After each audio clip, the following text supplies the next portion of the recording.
The Feather Pillow by Horacio Quiroga.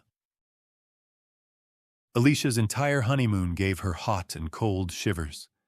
A blonde, angelic, and timid young girl, the childish fancies she had dreamed about being a bride had been chilled by her husband's rough character. She loved him very much nonetheless, although sometimes she gave a light shudder when, as they returned home through the streets together at night, she cast a furtive glance at the impressive stature of her Jordan, who had been silent for an hour.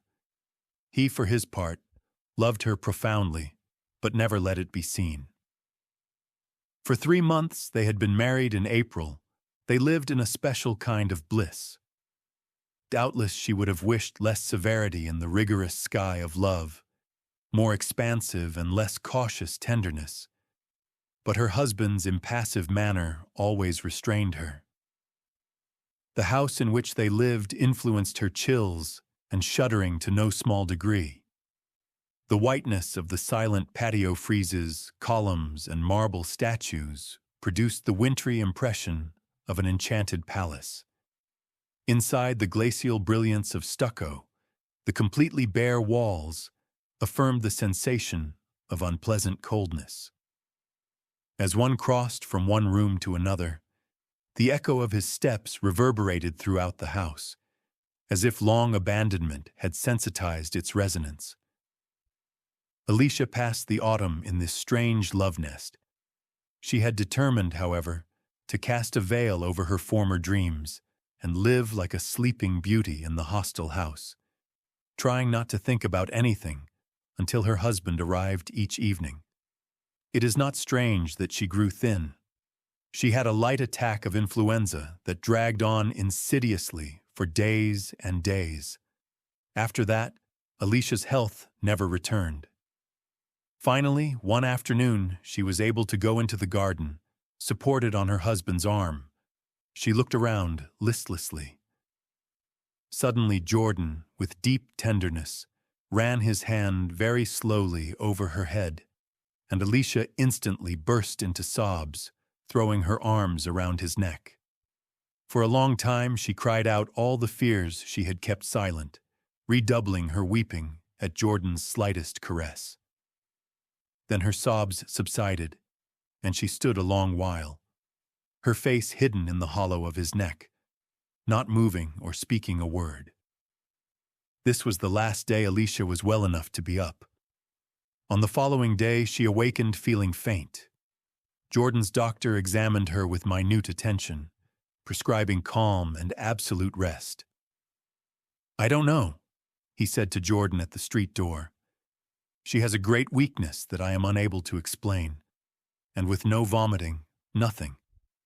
If she wakes tomorrow, as she did today, call me at once." When she awakened the following day, Alicia was worse. There was a consultation. It was agreed there was an anemia of incredible progression, completely inexplicable. Alicia had no more fainting spells, but she was visibly moving toward death. T unable to explain, and with no vomiting, nothing. "If she wakes tomorrow, as she did today, call me at once." The Feather Pillow 1.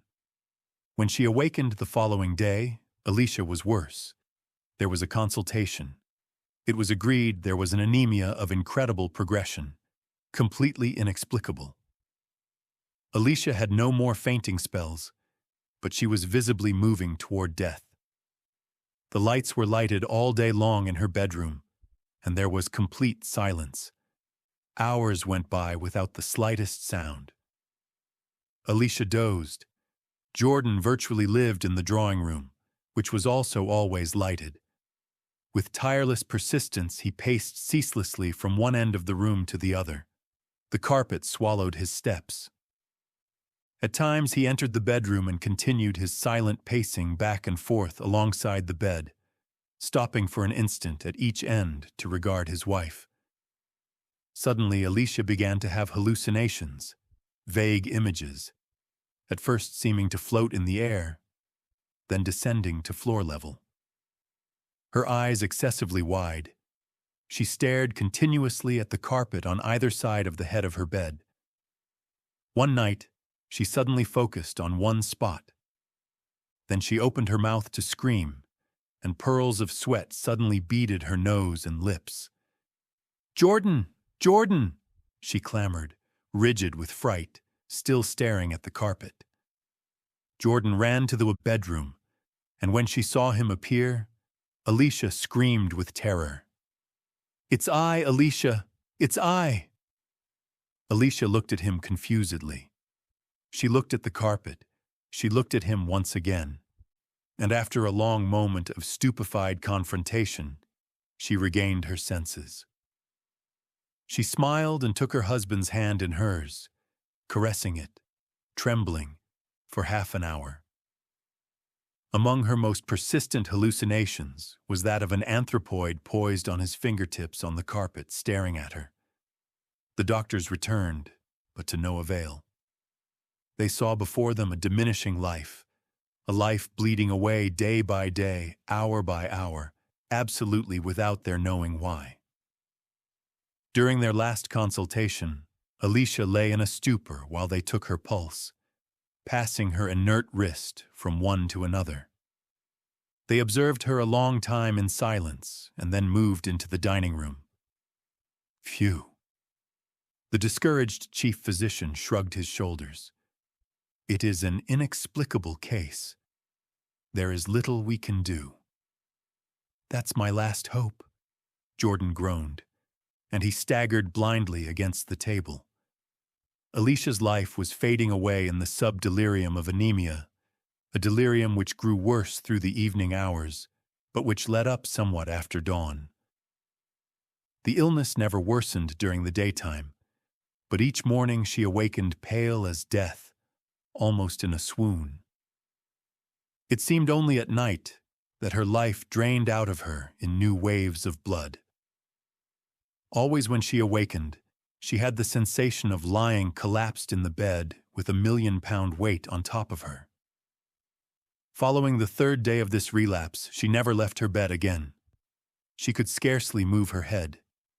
She did not want her bed to be touched, not even to have her bed covers arranged. Her crepuscular terrors advanced now in the form of monsters that dragged themselves toward the bed and laboriously climbed upon the bedspread. Then she lost consciousness. The final 2 days she raved ceaselessly in a weak voice. The lights funereally illuminated the bedroom and drawing room. In the deathly silence of the house, the only sound was the monotonous delirium from the bedroom and the dull echoes of Jordan's eternal pacing. Finally, Alicia died. The servant, when she came in afterward to strip the now empty bed, stared wonderingly for a moment at the pillow. "Sir," she called Jordan in a low voice, "there are stains on the pillow that look like blood." Jordan approached rapidly and bent over the pillow. Truly, on the case, on both sides of the hollow left by Alicia's head, were 2 small, dark spots. "They look like punctures," the servant murmured after a moment of motionless observation. "Hold it up to the light," Jordan told her. The servant raised the pillow, but immediately dropped it and stood staring at it, livid and trembling. Without knowing why, Jordan felt the hair rise on the back of his neck. "What is it?" he murmured in a hoarse voice. "It's very heavy," the servant whispered, still trembling. Jordan picked it up. It was extraordinarily heavy. He carried it out of the room, and on the dining room table, the feather pillow, too, he ripped open the case and the ticking with a slash. The top feathers floated away, and the servant, her mouth opened wide, gave a scream of horror and covered her face. With her clenched fists, in the bottom of the pillowcase among the feathers, slowly moving its hairy legs, was a monstrous animal, a living, viscous ball. It was so swollen one could scarcely make out its mouth. Night after night, since Alicia had taken to her bed, this abomination had stealthily applied its mouth, its proboscis, one might better say, to the girl's temples, sucking her blood. The puncture was scarcely perceptible. The daily plumping of the pillow had doubtlessly at first impeded its progress, but as soon as the girl could no longer move, the suction became vertiginous. In 5 days, in 5 nights, the monster had drained Alicia's life away. These parasites of feathered creatures, diminutive in their habitual environment, reach enormous proportions under certain conditions. Human blood seems particularly favorable to them, and it is not rare to encounter them in feather pillows.